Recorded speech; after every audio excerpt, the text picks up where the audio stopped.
Hey guys, my name's Sean, and today we're going to be talking about an application called Soluto Anti-Frustration Software.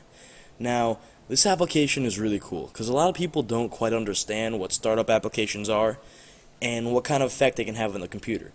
Now, I know I felt it, and I'm sure some of you guys have felt that out there too. But when you first start out your computer and you see the desktop, you can see all the applications, but when you can even click on things, but when you click on them, nothing really opens up. Now, what's happening is that it's not that your computer's slow, there's simply other startup applications that are opening up in the background. Now, with this application, it'll tell you exactly what applications are taking up the most time and exactly how to get rid of them. So without further ado, let's just open it up.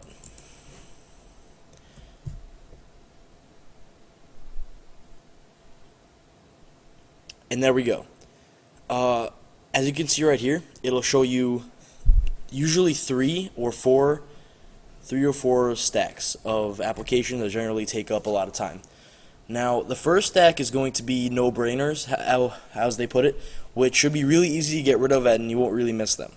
And then there's potentially removable for advanced users, which I've moved most of them.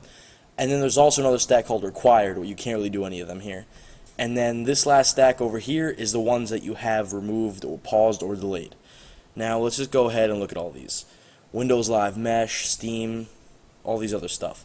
Now, what you can do with these startup applications is that you have two options. The first one is to pause it, which means it won't open unless you actually open up the application yourself, or you can delay it, which is after a minute or so after you boot up, it'll go and start later. That way, it's not a bunch of stuff opening up at one time, and your computer will start up faster. Now, a lot of you guys might think that this won't make that big of a difference, but the proof is in the pudding. I mean, before this, you can go ahead and click on the history. Before I started using it, my boot up time was around 4 minutes and 10 seconds. And right now, it's 1 minute and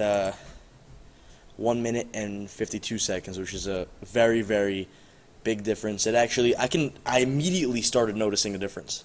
Because what happened is that I first opened it up, I removed a couple things and restarted it, and then that was awesome. And then I went back, removed a couple more things, and then restarted again, and the difference was just night and day. But as you can see, it is a beta, and not only that, it's a closed beta. I happen to get a copy of mine, but go ahead on their website, give them their email, and if you're lucky enough, they'll send you a copy of this stuff, and it's really, really good. Now, the second thing I want to talk about is that while you're actually booting up, there'll be a small timer on the corner of your screen that'll tell you exactly how long it's taking. And as I said earlier, this is just an amazing application. Better yet, I think they're planning on making it free, which they really should. And again, this has been Sean. Please comment, rate, and subscribe, and check back later for a lot more new videos.